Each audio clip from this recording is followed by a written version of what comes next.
نحمدہ و نصلی علی رسولہ الکریم سبحانک لا علم لنا اشرح لي صدری۔ مکتوب نمبر 40 یہ بھی شیخ محمد خیری کو تحریر فرمایا۔ مقام اخلاص حاصل کرنے کے بیان میں جو شریعت کے 3 اجزاء میں سے ایک جز ہے اور اس جز کے کامل کرنے میں طریقت اور حقیقت دونوں شریعت کی خادم ہیں، اور اسی قسم کے دوسرے امور میں نحمدہ و نصلی علی نبیہ و نسلم، یعنی ہم اللہ تعالیٰ کی تعریف کرتے ہیں اور اس کے نبی کریم صلی اللہ علیہ وآلہ وسلم پر درود بھیجتے ہیں۔ میرے مختوم سلوک کی منزلیں طے کرنے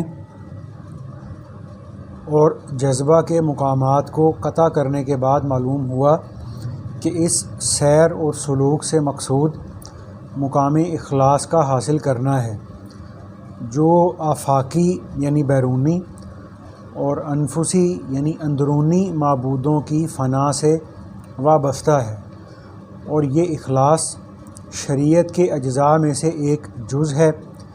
کیونکہ شریعت کے 3 اجزاء ہیں: علم، عمل اور اخلاص۔ پس طریقت اور حقیقت دونوں شریعت کے تیسرے جز یعنی اخلاص کی تکمیل میں شریعت کے خادم ہیں۔ اصلی مقصد تو یہی ہے، مگر ہر آدمی کی سمجھ یہاں تک نہیں پہنچتی۔ دنیا کے اکثر لوگ خواب اور خیال میں مطمئن ہیں، اور انہوں نے اخروٹ اور منقع یعنی معمولی چیزوں کو کافی سمجھ رکھا ہے۔ وہ شریعت کے کمال کو کیا جانے اور طریقت اور حقیقت کی اصلیت کو کیسے پرکھیں؟ وہ شریعت کو کھال خیال کرتے ہیں اور حقیقت کو مغز سمجھتے ہیں، اور نہیں جانتے کہ معاملہ کی حقیقت کیا ہے۔ وہ صوفیہ کی ہرزہ سرائی پر مغرور اور احوال اور مقامات پر فریفتہ ہیں۔ ہداہم اللہ سبحانہ سواء الطریق، یعنی اللہ تعالیٰ انہیں سیدھے راستے پر چلنے کی ہدایت بخشے۔ اللہ تعالیٰ ہمیں اس کی سمجھ نصیب کر دے، اس پہ اللہ تعالیٰ عمل کی بھی توفیق بخش دیں۔ چھوٹا سا خط ہے، لیکن اس خط میں پورے دین کا اور پوری شریعت کا خلاصہ چھپا ہوا ہے۔ جیسے وہ فرماتے تھے نا کہ 3 اجزاء ہیں: علم، عمل اور اخلاص۔ تو یہ 3 چیزیں جب اکٹھی ہوتی ہیں تو شریعت یا دین مکمل ہوتا ہے۔ ان میں سے اگر کوئی ایک چیز نہ ہو تو انسان کا جو دین ہے، انسان کی جو شریعت ہے، وہ اس میں کمی آ جاتی ہے۔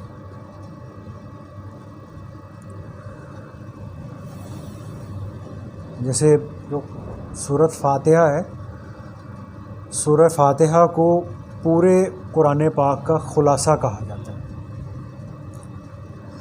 وہ خلاصہ اس لیے کہا جاتا ہے کہ پورے قرآن پاک کے اندر جو مضامین ہیں ان کی تعداد 3 ہے۔ پہلے نمبر پہ ہے توحید، دوسرے نمبر پہ ہے رسالت، اور تیسرے نمبر پر ہے معاد یعنی آخرت۔ تو پورا جو قرآن پاک ہے نا، وہ ان 3 ہی عنوانوں کے گرد ہے۔ تو سورہ جو فاتحہ ہے اس کے اندر یہ تینوں چیزیں یعنی توحید بھی ہے اور رسالت بھی ہے کہ اللہ ہمیں ان لوگوں کے رستے پہ چلانا جن پہ آپ کا انعام ہوا، اس میں رسالت آ جاتی ہے، ٹھیک ہے۔ اور پھر مالک یوم الدین کے اندر یعنی قیامت کے دن کا مالک، اس کے اندر آخرت آ جاتی ہے۔ تو جو سورہ فاتحہ ہے اس کو پورے قرآن پاک کا خلاصہ کہا جاتا ہے کہ پورے قرآن پاک کے جو مضامین ہیں وہ اس صورت کے اندر اجمالی طور پہ بیان کر دیے گئے ہیں۔ اسی طرح سے احادیث کی کتابوں کے اندر ایک حدیث ایسی ہے جو تمام احادیث کا خلاصہ ہے، نچوڑ ہے، کہ اس حدیث کے اندر احادیث کے اندر جتنے بھی مضامین یا علوم یا احکامات بیان کیے گئے ہیں نا، اس ایک حدیث کے اندر ان سب کو اللہ کے نبی صلی اللہ علیہ وآلہ وسلم نے اجمالی طور پہ نا بیان فرمایا ہے۔ اب وہ جو حدیث ہے وہ حدیث محدثین کے ہاں حدیث جبریل کے نام سے مشہور ہے۔ تو جب بھی محدثین کے اندر، علماء کے اندر وہ حدیث جبریل کہا جاتا ہے تو اس سے مراد وہ مخصوص حدیث ہوتی ہے۔ اس حدیث کے اندر بھی پورے کے پورے دین کا خلاصہ موجود ہے۔ تو اب وہ حدیث اس طرح سے ہے کہ حضرت عمر رضی اللہ تعالیٰ عنہ وہ اس کو بیان کرنے والے ہیں، یعنی اس کے راوی ہیں۔ وہ کہتے ہیں کہ ہم اللہ کے نبی صلی اللہ علیہ وآلہ وسلم کے پاس بیٹھے ہوئے تھے، تو اتنے میں ہم نے دیکھا کہ ایک شخص آیا، اس کے کپڑے بالکل صاف ستھرے اور اجلے تھے، اور اس کے بالوں پر بھی کسی بھی قسم کی گرد و غبار کا نشان بھی نہیں تھا، بالکل ایسے جیسے ایک آدمی نہا کے نکلتا ہے نا، تو جیسے اس کے بال سلیقے سے کنگھی کیے ہوتے ہیں اس طرح سے اس کے بال تھے، اور اس کے کپڑوں پر کوئی گرد و غبار بھی نہیں تھا۔ تو جبکہ ہم میں سے کوئی آدمی اس آنے والے آدمی کو جانتا بھی نہیں تھا، یعنی وہ مدینہ منورہ کا رہنے والا بھی نہیں تھا، اور ہم یہ سمجھتے کہ یہ مدینہ منورہ کے باہر کہیں سے دور سے آیا ہے، تو ایسا بھی نہیں لگ رہا تھا کہ اس کے جسم پر، اس کے بالوں پر، اس کے کپڑوں پر کسی بھی قسم کے کوئی سفر کے گرد و غبار کے بالکل کوئی آثار نہیں تھے۔ تو وہ آیا اور وہ اللہ کے نبی صلی اللہ علیہ وآلہ وسلم کے سامنے دو زانو ہو کر بیٹھ گیا، اور اس طرح سے بیٹھا کہ اس آدمی کے جو یہ دونوں گھٹنے تھے وہ اتحیات کی شکل میں بیٹھنے کے وقت میں اللہ کے نبی صلی اللہ علیہ وآلہ وسلم کے دونوں گھٹنوں سے مل گئے، اور پھر اس آدمی نے دو زانو ہونے کی حالت میں بیٹھ کر اپنے جو دونوں ہاتھ تھے وہ اپنے رانوں پہ رکھ لیے، یعنی جیسے ایک آدمی بالکل طالب علمانہ انداز کے اندر یا کچھ سیکھنے کی نیت سے، استفادہ کرنے کی نیت سے کسی کے سامنے آ کے بیٹھتا ہے، اس طرح سے وہ آ کے وہ آدمی بیٹھ گیا۔ تو اس نے آپ صلی اللہ علیہ وآلہ وسلم سے یہ پہلا سوال کیا، اور اس نے آ کر یہ کہا یا محمد، کسی کو بلاتے ہیں نا، تو آ کے اس نے کہا یا محمد۔ تو اب امتیوں کو، صحابہ کرام کو یہ چیز کی گنجائش نہیں تھی اور نہیں ہے کہ اللہ کے نبی صلی اللہ علیہ وآلہ وسلم کو ان کا نام لے کر بلایا جاتا۔ تو اس میں محدثین نے یہ فرمایا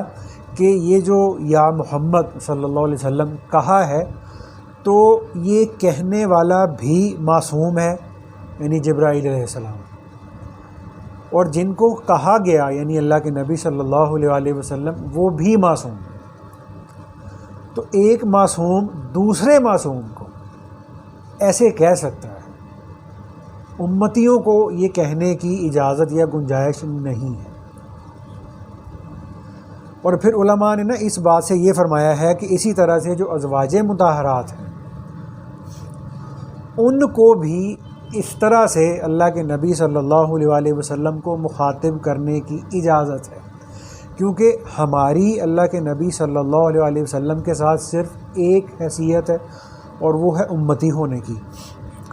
جبکہ جو ازواج مطہرات ہیں ان کو اللہ کے نبی صلی اللہ علیہ وآلہ وسلم کے ساتھ دو نسبتیں حاصل ہیں۔ امتی ہونے کی بھی، بیوی ہونے کی بھی۔ تو انہوں نے پھر کہا کہ اخبرنی علی الاسلام، کہ مجھے اسلام کے بارے میں کچھ بتائیے۔ تو اللہ کے نبی صلی اللہ علیہ وسلم نے ان کو یہ فرمایا، ساری بات کا مفہوم یہ ہے، فرمایا کہ اسلام اس چیز کا نام ہے کہ تم کلمہ شہادت کا اقرار کرو، نماز پڑھو، روزہ رکھو، زکوٰۃ دو، اور اگر استطاعت ہے تو حج کرو۔ تو وہ جو آدمی تھا اس نے کہا صدقتا۔ تو اب اس میں نا علماء نے یہ ایک بات اس میں نقطہ لکھا ہے کہ اللہ کے نبی صلی اللہ علیہ وسلم نے یہ جو اسلام کے بارے میں جب ان کو بتایا ہے تو 5 چیزیں ارشاد فرمائی ہیں، تو 5 میں سے نا صرف ایک چیز کے بارے میں یہ فرمایا ہے کہ اگر استطاعت ہو تو حج کرو۔ حالانکہ بات تو ایسی ہی ہے کہ اگر استطاعت ہوگی تو نماز پڑھے گا،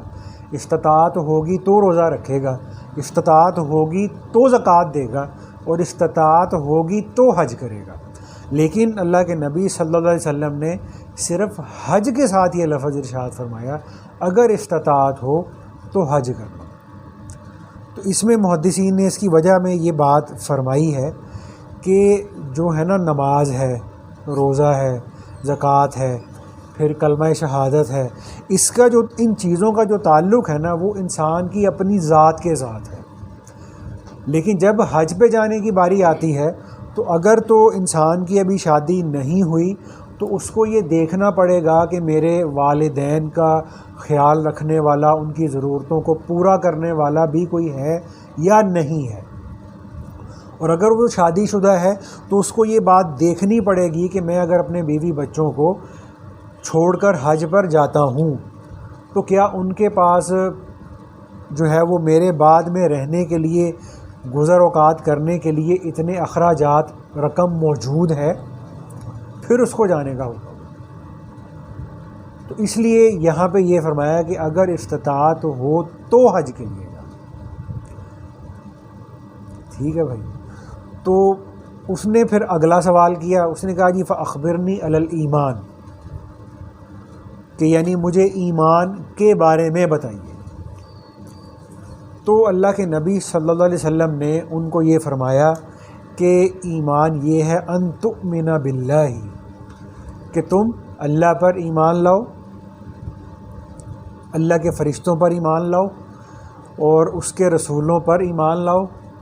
اس کی کتابوں پر ایمان لاؤ۔ یعنی بلکہ اس میں ایسے تھا کہ تم اللہ تعالیٰ پر ایمان لاؤ، اللہ تعالیٰ پر، اللہ فرشتوں پر، رسولوں پر، کتابوں پر، اور ایمان لاؤ اچھی بری تقدیر پر۔ میں تھوڑا سا فرق ہو گیا نا۔ تو اس میں آتا ہے، محدثین نے یہ فرمایا ہے کہ اللہ کے نبی صلی اللہ علیہ وسلم نے اللہ کی ذات پر ایمان، پھر قیامت، پھر فرشتوں پر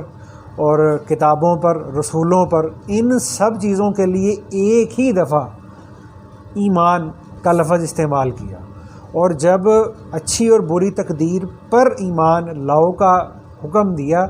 تو اس بات کے کرنے سے پہلے دوبارہ فرمایا ان تؤمنا۔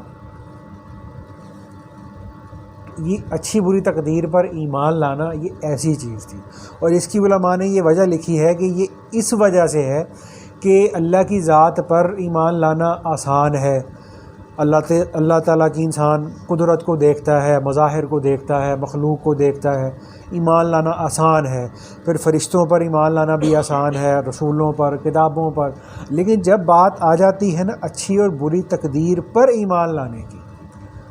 تو اس کے اندر بہت سارے لوگ جو ہے نا وہ کچھ وسوسوں کا شکار ہو جاتے ہیں، عجیب و غریب سوچوں کا شکار ہو جاتے ہیں، کہ اس لیے علیحدہ سے فرمایا اچھی اور بری تقدیر پر ایمان لاؤ۔ اس میں ہمارے جیسے ذہن کے اندر یہ بات آ جاتی ہے کہ جی وہ جب اللہ تعالیٰ نے جو ہے نا وہ تقدیر میں لکھ دیا ہے کہ جی میں نے یا کسی نے یہ گناہ کرنا ہے، تو پھر اس کو چونکہ اس کی تقدیر میں لکھ دیا گیا ہے تو اب اس کو پھر اس گناہ کے کرنے پر سزا اور پکڑ کس بات کی ہے؟ ہمیں دھوکہ یہاں سے لگتا ہے، ہمیں دھوکہ یہ لگ جاتا ہے کہ اللہ تعالیٰ نے ہماری تقدیر میں گناہ کرنا ہے یہ لکھ کر ہمیں گناہ کرنے کا پابند کر دیا ہے، مجبور کر دیا ہے، یہ دھوکہ لگ جاتا ہے، حالانکہ ایسا نہیں ہوتا۔ ٹھیک ہے نا، اس کو ہمارے اشرف علی تھانوی صاحب رحمۃ اللہ علیہ نے نا اس کو بڑا ایک خوبصورت سا ایک مختصر سا جملہ ہے کہ جس کے ساتھ نا تقدیر کا مطلب انسان کو سمجھ آ جاتا ہے۔ وہ یہ فرماتے ہیں تقدیر علم الہی کا نام ہے، امر الہی کا نام نہیں ہے۔ یعنی اس کا مطلب یہ ہے کہ اللہ تعالیٰ کی جو ذات ہے وہ اتنے کامل ترین علم والی ہے کہ اللہ تعالیٰ کے علم نے ہماری ذات کا ہر چیز کا اس طرح سے احاطہ کیا ہوا ہے کہ ایک انسان 1 سال کے بعد جو گناہ کرے گا اس انسان کو آج وہ گناہ نہیں پتہ کہ میں 1 سال کے بعد وہ گناہ کروں گا، لیکن اللہ تعالیٰ کی ذات کا جو علم ہے وہ اتنا وسیع ہے، اتنا محیط ہے، اتنا کامل ہے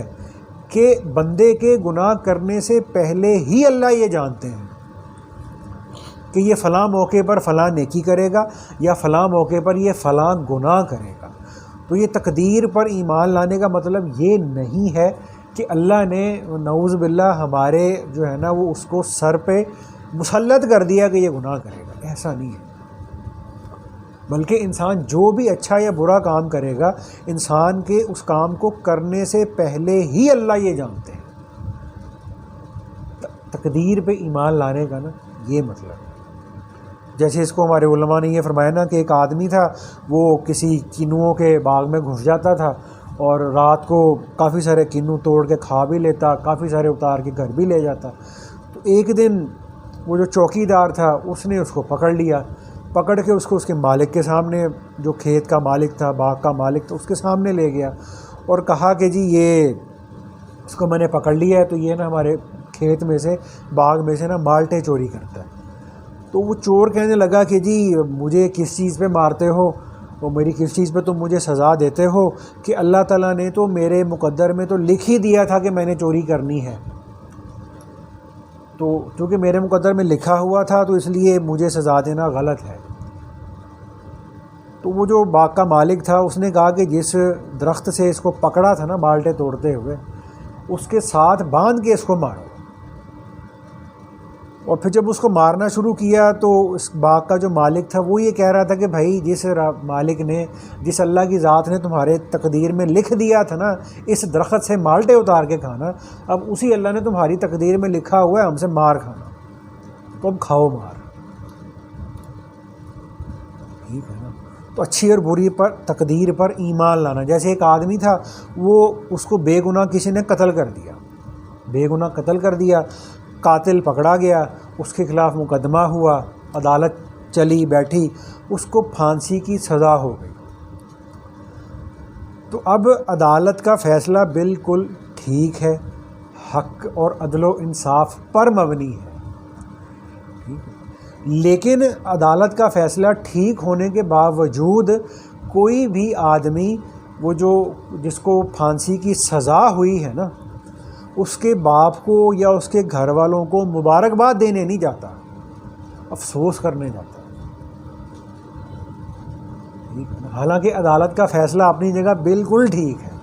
لیکن عدالت کا وہ جو ٹھیک فیصلہ ہے، انصاف اور قانون کے تقاضوں کو پورا کرتے ہوئے جو فیصلہ کیا گیا وہ کسی کی مرضی کے مطابق نہیں تھا، تو اس کو اس کا افسوس ہوا، لوگ اس کے پاس افسوس کرنے گئے۔ عدالت کا فیصلہ ٹھیک تھا۔ تو اسی طرح سے اللہ تعالیٰ کی طرف سے انسانوں کے لیے جو بھی اوامر آتے ہیں، جو بھی فیصلے کیے جاتے ہیں وہ بالکل ٹھیک ہوتے ہیں، اللہ تعالیٰ کے عدل اور انصاف کے سارے تقاضوں کو پورا کیے ہوئے ہوتے ہیں، لیکن بعض دفعہ وہ ہماری مرضی کے موافق ہو جاتے ہیں اور بعض دفعہ وہ ہماری جو ہے نا مرضی کے مخالف ہو جاتے ہیں۔ تو اس چیز کا نام ہے تقدیر۔ تو جب یہ جواب دیا تو اس آدمی نے پھر کہا کہ جی صدقتا، آپ نے بالکل سچ کہا۔ تو پھر اس آدمی نے تیسرا سوال کیا، فَأَخْبِرْنِي عَلَى الْإِحْسَانِ، کہ مجھے احسان کے بارے میں بتائیے۔ اب یہ جو لفظ ہے نا احسان، یہاں پہ اس حدیث میں جو آیا ہے، اس احسان سے مراد جو ہم احسان سمجھ لیتے ہیں نا، کسی کے ساتھ احسان کرنا، کسی کے ساتھ کوئی مشکل میں تھا تو اس کی مدد کر دینا، کسی کی ضرورت تھی تو اس کی ضرورت کو پورا کر دینا، تو یہاں پر اس احسان کا مطلب یہ نہیں ہے۔ تو جب انہوں نے پوچھا نا کہ فَأَخْبِرْنِي عَلَى الْإِحْسَانِ، کہ مجھے احسان کے بارے میں بتائیے کہ وہ کیا ہوتا ہے، تو اللہ کے نبی صلی اللہ علیہ وسلم نے ان کو جو ہمارے ذہن کے اندر ایک معروف ہے نا احسان کے بارے میں جو علم، وہ بات نہیں فرمائی، بلکہ کیا فرمایا، ان تعبد اللہ کأنک تراہ فإن لم تکن تراہ فإنہ یراک، کہ احسان یہ ہے کہ تم اللہ کی عبادت اس طرح کرو کہ جیسے اللہ کو دیکھ رہے ہو، اور اگر یہ نہیں کر سکتے تو اللہ کی عبادت اس طرح سے کرو کہ گویا اللہ تمہیں دیکھ رہا ہے۔ ٹھیک ہے نا؟ تو یہ جو تیسرا سوال تھا نا، یہ تھا کہ مجھے احسان کے بارے میں بتائیے۔ تو ایک حدیث کے اندر، ایک روایت کے اندر اس کے لیے جو ہے نا وہ ان تعبد اللہ کا لفظ بھی آتا ہے کہ اللہ کی عبادت اس طرح سے کرو، اور ایک روایت کے اندر ان تخشى اللہ بھی آتا ہے کہ اللہ سے اس طرح ڈرو، اور ایک روایت کے اندر ان تعمل للہ بھی آتا ہے کہ اللہ کے لیے عمل اس طرح سے کرو کہ گویا اللہ کو دیکھ رہے۔ ٹھیک ہے، تو جب یہ جواب سنا تو اس آدمی نے پھر کہا صدقتا، آپ نے سچ کہا۔ تو صحابہ کہتے تھے کہ ہم بڑے حیران ہوتے تھے کہ یہ آدمی خود ہی سوال کرتا ہے اور خود ہی اس کے جواب میں کہہ دیتا ہے کہ جی آپ نے ٹھیک کہا، کہ گویا اس کو ان سوالوں کے جواب پتہ تھے، تبھی تو وہ کہہ رہا صدقتا کہ آپ نے ٹھیک کہا۔ اور پھر اس نے جو آخری سوال کیا وہ یہ تھا کہ فَأَخْبِرْنِي عَنِ السَّاعَةِ، کہ مجھے قیامت کے بارے میں کچھ بتائیے۔ آخری سوال تھا کہ مجھے قیامت کے بارے میں کچھ بتائیے۔ تو اللہ کے نبی صلی اللہ علیہ وسلم نے ان کو یہ جواب دیا جس کا مفہوم تھا کہ یہ جو سوال ہے نا، اس کا جواب نہ تو سوال کرنے والے کو پتہ ہے، نہ جواب دینے والے کو پتہ ہے کہ قیامت کب آئے گی۔ تو اب اس میں نا محدثین کی ماشاءاللہ ذہن ایسا تھا، ذہانت ایسی تھی، تو انہوں نے کہا کہ باقی سارے سوالوں کے جواب میں جو ہے نا وہ فرمایا گیا، کہا گیا جی صدقتا، ٹھیک ہے، لیکن جب یہ جواب دیا گیا نا کہ اس کا جواب جو ہے نا، اس بات کا جو جواب کہ قیامت کب آئے گی نہ سوال کرنے والے کو ہے نہ جواب دینے والے کو ہے، تو اس کے جواب میں جبرائیل علیہ السلام نے صدقتا نہیں کہا۔ تو اگر وہ صدقتا کہہ دیتے تو اس کا مطلب یہ تھا کہ اللہ کے نبی کو پتہ نہیں ہے لیکن جبرائیل علیہ السلام کو پتہ ہے۔ تو انہوں نے جب یہ بات سنی نا کہ یہ اس کا کسی کو بھی علم نہیں ہے، نہ سوال کرنے والے کو نہ جواب دینے والے کو، تو انہوں نے پھر اگلا جو ان کی زبان سے جو سوال نکلا وہ یہ تھا، جبرائیل علیہ السلام نے کہا کہ جی پھر اس قیامت کی کوئی نشانی مجھے بتا دیں جس کو دیکھ کر ہم پہچان لیں کہ قیامت قریب ہے۔ تو آپ صلی اللہ علیہ وسلم نے یہ فرمایا کہ یعنی اس کا مفہوم کچھ اس طرح سے بنتا ہے کہ جس دن تم دیکھو کہ بیٹی اپنی ماں کے ساتھ ملازموں اور نوکروں کی طرح بات کرنے لگے۔ اصل میں حدیث کے الفاظ اس طرح سے ہیں کہ جب تم دیکھو کہ باندی اپنی مالکہ کو جنے، باندی اپنی مالکہ کو جنے۔ اب اس کا مطلب جو ہے نا وہ محدثین نے یہ فرمایا ہے کہ جو بیٹی ہے وہ اپنی ماں کے ساتھ بدتمیزی اور گستاخی کے ساتھ بات کرنے لگے۔ تو اس میں محدثین نے یہ فرمایا کہ اس مثال میں یہ نہیں کہا گیا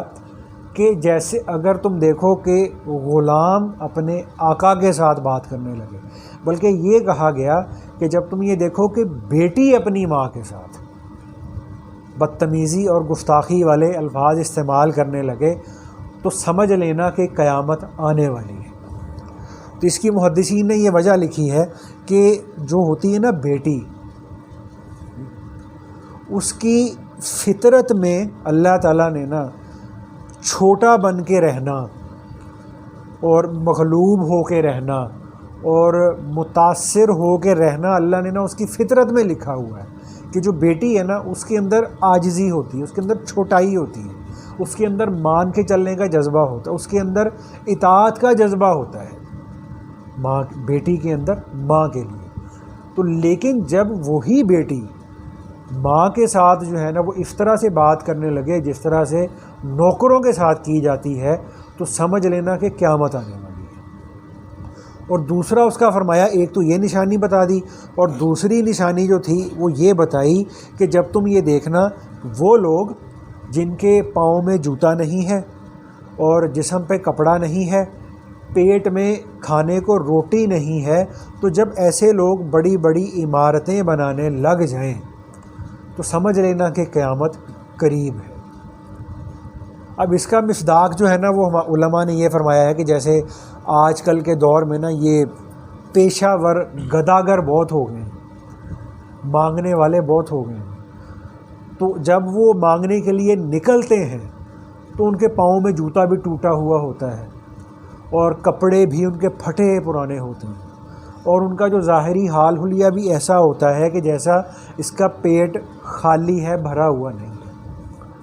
تو جب مانگنے والوں کی، گداگروں کی، پیشہ ور بکاریوں کی کثرت ہو جائے گی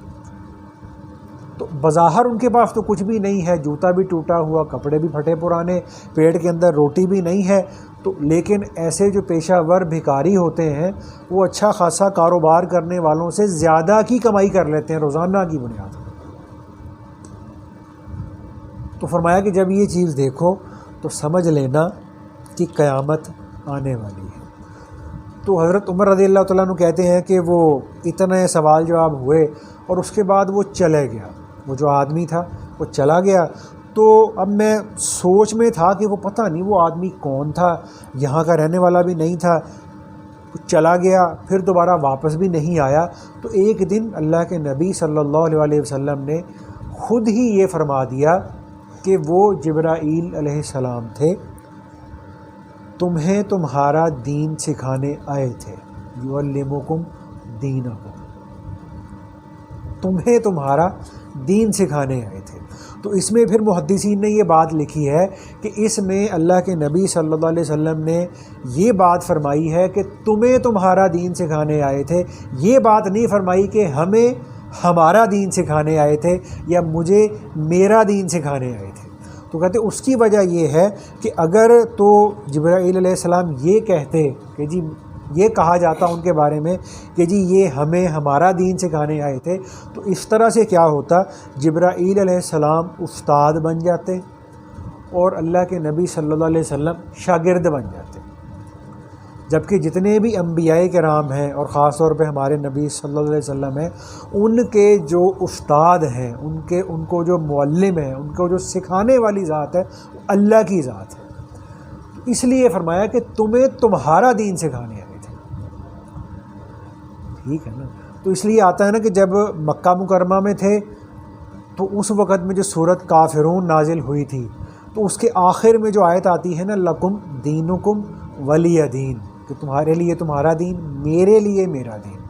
تو مکہ مکرمہ میں جو ہے نا وہ اللہ کے نبی صلی اللہ علیہ وسلم نے دین کے بارے میں یہ فرمایا کہ میرا دین، اور مدینہ منورہ کے اندر آیت نازل ہوئی الیوم اکملت لکم دینکم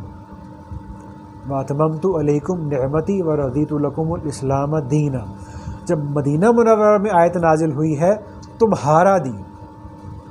آج کے دن تمہارا دین تمہارے لیے مکمل ہو گیا،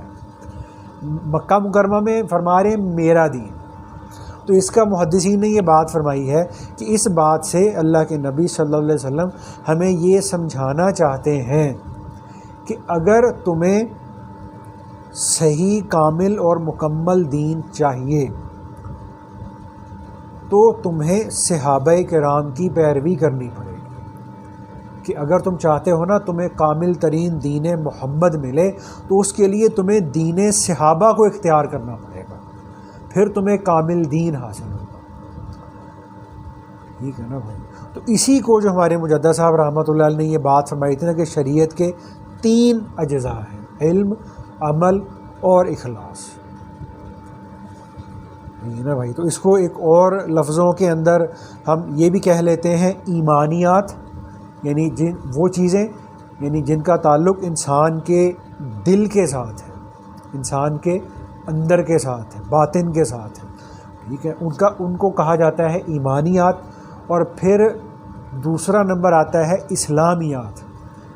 وہ کہا تھا نا فاخبرنی علی الاسلام، اسلام کے بارے میں بتائیے۔ اور جو اسلام ہے اس کا تعلق ہے ہمارے جسم کے ظاہری اعضاء کے ساتھ۔ اور پھر اس کے بعد آتا ہے احسانات، جس کے بارے میں فرمایا تھا فاخبرنی علی الاحسان۔ اور جو احسان ہے اس کا تعلق اس دل کے اندر کی کیفیت کے ساتھ ہے۔ تو یہ 3 چیزیں جمع ہوتی ہیں تو پورا دین جو ہے نا وہ حاصل ہوتا ہے۔ اور جب ان 3 چیزوں کے مکمل طور پہ حاصل ہونے سے پورا دین حاصل ہوگا تو پھر اس پورے دین سے اللہ کی پوری اور دائمی کامل رضا حاصل ہوگی۔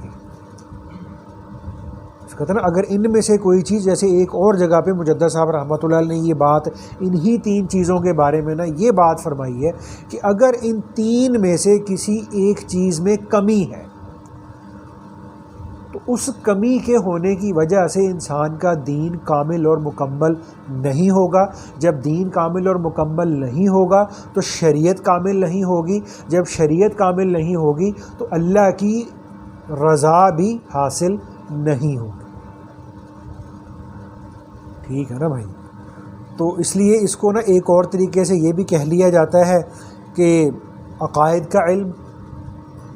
مسائل کا علم اور اخلاقیات کا علم۔ تو اس میں احسانات والا جو حصہ تھا یا اخلاقیات والا جو حصہ تھا یا یہ اخلاص والا حصہ تھا، تو اس دین کے اس جز کی تکمیل کے لیے جیسے مجدد صاحب رحمۃ اللہ علیہ یہ فرماتے ہیں نا کہ یہ تزکیہ کی محنت ہوتی ہے، تو یہ ضروری ہے، اس کو حاصل کرنا ضروری ہے۔ اب حاصل کرنا جب ضروری ہے تو اس کے مختلف ذرائع بھی ہیں، ٹھیک ہے نا بھائی؟ تو جیسے ہمارے اس میں نا حضرات یہ محققین علماء یہ فرماتے ہیں کہ جیسے دین اللہ کے نبی صلی اللہ علیہ وسلم سے ہم تک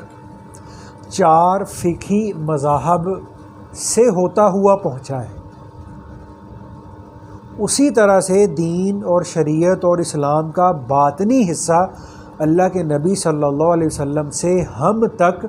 ان 4 روحانی سلاسل سے ہوتا ہوا پہنچا ہے۔ تو اب جیسے وہ جو 4 فقہ ہیں جس مشہور ہیں جو، ٹھیک ہے، تو اب اس میں ہم کسی کو نا اس کی مطلب تبلیغ نہیں کر سکتے کہ ایک آدمی فقہ حنفی کی تبلیغ شروع کر دے یا ایک آدمی فقہ مالکی کی تبلیغ شروع کر دے، فقہ شافعی کی تبلیغ شروع کر دے۔ تو یہ جو 4 جو مذاہب ہیں نا یہ ترجیحی مذاہب ہیں، یعنی کسی نے ایک حدیث کو ترجیح دے دی، کسی نے دوسری حدیث کو ترجیح دے دی، کسی نے تیسری حدیث کو ترجیح دے دی ایک ہی چیز کے بارے میں، تو یہ ترجیحی مذاہب ہیں۔ تو اسی طرح سے یہ جو روحانیت کے جو ہم 4 سلسلوں کے ہم جو مشہور جو نام لیتے ہیں نا، تو ان کی حیثیت بھی ایسی ہی ہے۔ اب کسی کو اللہ کے فضل سے یہ چیز چشتیہ سلسلے کی راستے سے حاصل ہو جائے، کسی کو نقشبندیہ کے راستے سے حاصل ہو جائے، اور کسی کو سہروردیہ کے راستے سے حاصل ہو جائے، کسی کو قادریہ کے راستے سے حاصل ہو جائے، ٹھیک ہے نا؟ تو اس میں یہ مقید نہیں کیا جا سکتا کہ بھئی تمہیں اسی راستے سے یہ چیز حاصل ہو، ٹھیک ہے نا؟ جس میں سے بھی حاصل ہو جائے، لیکن اس چیز کو حاصل کرنا ضروری ہے۔ اس کو ایک اور لفظوں کے اندر یہ کچھ یہ ایسے بھی کہہ لیتے ہیں کہ ایک ہوتے ہیں علوم نبوی، جو علوم نبوی ہیں وہ حاصل ہوتے ہیں مدارس سے، دین کے حلقوں سے، اور جو علوم نبوی ہیں وہ مدارس سے حاصل ہوتے ہیں، اور اس کے سکھانے والوں کو کہا جاتا ہے شیخ الحدیث کہہ لیا جاتا ہے، اور مفتی صاحب کہہ لیا جاتا ہے، مفتی اعظم کہہ لیا جاتا ہے، شیخ الاسلام کہہ لیا جاتا ہے، ٹھیک ہے۔ تو جس طرح سے علوم نبوت ہیں اسی طرح سے کیفیات نبوت بھی ہیں۔ تو جیسے علوم نبوت کو حاصل کرنا انسان کی دینی ضرورت ہے، اسی طرح سے ان کیفیات نبوت کو حاصل کرنا بھی ہماری دینی ضرورت ہے۔ اور یہ وہ کیفیات نبوت ہیں کہ جن کے بارے میں اللہ کے نبی صلی اللہ علیہ وسلم نے یہ فرمایا تھا، جس کا مفہوم تھا کہ جو کچھ اللہ تعالیٰ نے میرے سینے میں ڈالا اس کو میں نے ابو بکر کے سینے میں ڈال دیا۔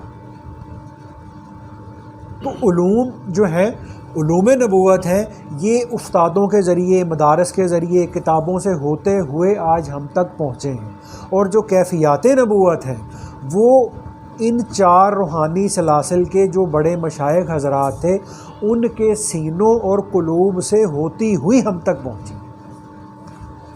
تو علوم نبوت کا حاصل ہونا بھی ہماری ضرورت ہے بھائی، اور کیفیات نبوت کا حاصل ہونا بھی ہماری ضرورت ہے۔ تو اس میں سے کسی بھی ایک چیز سے صرف نظر نہیں کیا جا سکتا، ٹھیک ہے نا بھائی۔ تو اس لیے یہ جو حدیث جبریل ہے یہ پوری جتنی بھی احادیث کے ذخیرے کے اندر جتنی بھی احادیث ہیں ان سب کا یہ خلاصہ ہے، ٹھیک ہے۔ اور اس ایک حدیث سے جو ہے نا وہ عقائد کے صحیح ہونے کی اہمیت بھی واضح ہوتی ہے کہ یہ دین کا حصہ ہے، ٹھیک ہے۔ اور عقائد کے بعد انسان کے جو جسم سے نکلنے والے اعمال ہیں ان کو ٹھیک کرنے کی اہمیت بھی واضح ہوتی ہے۔ اور تیسرے نمبر پر جو انسان کے باطن اور انسان کے دل اور روح سے جو تعلق رکھنے والے دین کے احکامات ہیں اس کو حاصل کرنے کی بھی اہمیت واضح ہوتی ہے، ٹھیک ہے نا بھائی۔ تو اللہ پاک ہمیں اس پہ نا عمل کی توفیق عطا فرمائے۔